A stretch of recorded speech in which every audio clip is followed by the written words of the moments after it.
बिस्मिल्लाहिर्रहमानिर्रहीम।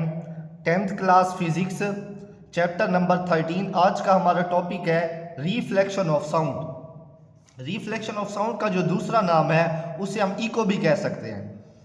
अब इस टॉपिक को पढ़ने से पहले मैं आपको ये बात बताना चाहूँ, लास्ट लेक्चर में जो वेव्स का चैप्टर था उसमें हमने वेव्स की प्रॉपर्टीज़ पढ़ी थी। 3 प्रॉपर्टीज़ थी, रिफ्लेक्शन, रिफ्रैक्शन एंड डिफ्रैक्शन। अब हम पढ़ने लगे हैं साउंड के बारे में। साउंड की भी बेसिकली 3 ही करेक्टरिस्टिक्स या प्रॉपर्टीज़ आप कह सकते हैं, reflection of sound, refraction of sound and diffraction of sound. आज जो पहली प्रॉपर्टी है वो हमने पढ़ना है रिफ्लेक्शन ऑफ साउंड या इको।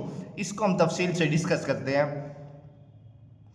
व्हेन वी क्लैप यानी जब हम ताली बजाएं, और शाउट जब हम चिल्लाएं, नियर अ टॉल बिल्डिंग यानी किसी बड़ी बिल्डिंग के करीब, और माउंटेन या किसी पहाड़ के करीब, we hear the sound return after brief delay यानी हमें आवाज़ सुनाई देती है कुछ वक्त के बाद।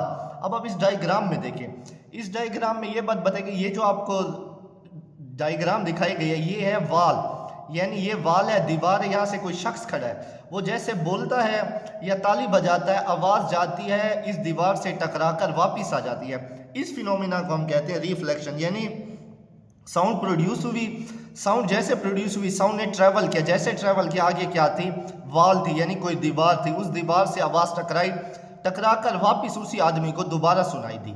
इस फिनोमिना को हम कहते हैं रिफ्लेक्शन ऑफ साउंड, या इसको हम इको भी कह सकते हैं, दोनों सेम नाम है, यानी नाम डिफरेंट है, टर्म एक ही है। This repeated sound is called an echo, यानी ये जो आवाज़ टकरा कर वापिस आती है इसको हम क्या कहते हैं, इको कहते हैं। Caused bye reflection of sound waves from the surface, यानी ये किस वजह से होती है, रिफ्लेक्शन वैसे अक्स को भी कहते हैं, यहाँ पर रिफ्लेक्शन का ये मतलब है कि आवाज़ जाती है एक मीडियम से टकरा कर वापिस आ जाती है। अब आपने ये तैयार नहीं करना, बस इसे आपने समझना है, याद करने के लिए ये करना, मोस्टली ये बोर्ड में शॉर्ट क्वेश्चन ही आएगा कि रिफ्लेक्शन क्या है या इको क्या है। When sound waves hit a surface, यानी जब भी कोई साउंड वेव क्या करती है, किसी सरफेस से टकराती है, एंड बाउंस बैक यानी जैसे टकराई टकरा कर वापिस आई, इनटू द सेम मीडियम यानी वापिस उसी मीडियम में आ जाए, the phenomena is called an echo, यानी इस फिनोमिना को हम क्या कह सकते हैं, इको भी कह सकते हैं या रिफ्लेक्शन ऑफ साउंड भी कह सकते हैं। सिंपल इसकी ये डेफिनेशन है कि साउंड वेव पैदा हुई, जैसे साउंड वेव पैदा हुई वो जाके किसी सरफेस से टकराई, टकरा कर वापस उसी मीडियम में आ गई, उसको हम क्या कहते हैं, रिफ्लेक्शन ऑफ साउंड या इको कहते हैं। नेक्स्ट ये जो हमने पढ़ना है इसमें एमसीक्यूज बेस है, ये लॉन्ग में आपने, लॉन्ग तो मोस्टली ये आएगा भी नहीं, मे बी अगर आ जाए तो फिर आप कंप्लीट तैयार करेंगे, वरना इस आगे जो है इसमें एमसीक्यूज बनते हैं। The human brain retain sound for about 0.1 second, यानी जो इंसानी दिमाग है जो वो आवाज़ को याद रखता है कितनी देर के लिए, 0.1 सेकेंड के लिए। So to hear distinct echo, the reflected sound must reach us after at 0.1 second, यानी जो भी रिफ्लेक्शन होती है, अब जो आवाज़ टकरा कर वापस आती है तो तकरीबन जो टाइम लगता है वो कितना लगता है, 0.1 सेकेंड लगता है, given the speed of sound. Next हम अगले पेज पे देखते हैं, given the speed of sound in air 340 metre per second, यानी जो स्पीड ऑफ साउंड होती है एयर में वो कितनी है, 340 मीटर पर सेकेंड है।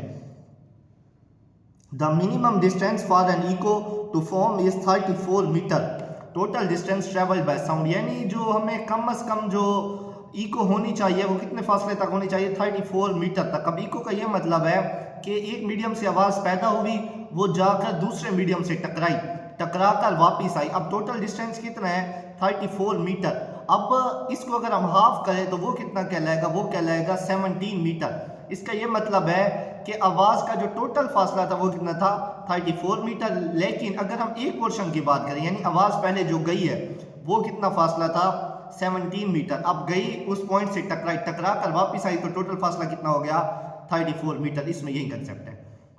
The reflecting surface must be at least 17 metre away, eco can also repeat multiple time, यानी जो इको होती है वो बहुत दफ़ा भी रिपीट हो सकती है, ड्यू टू सक्सेसिव रिफ्लेक्शन, यानी हो सकता है कि रिफ्लेक्शन बार बार हो या बहुत दफ़ा हो जाए।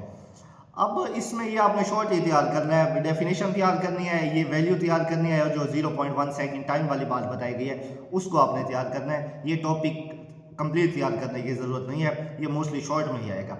नेक्स्ट ये जो एक्टिविटी है इसको आप स्किप करते हैं, ये बोर्ड में नहीं आएगी, इसको भी आप स्किप कर दें, और ये वाला जो नीचे प्रॉपर एक्टिविटी परफॉर्म की गई है इसको आपने तैयार नहीं करना।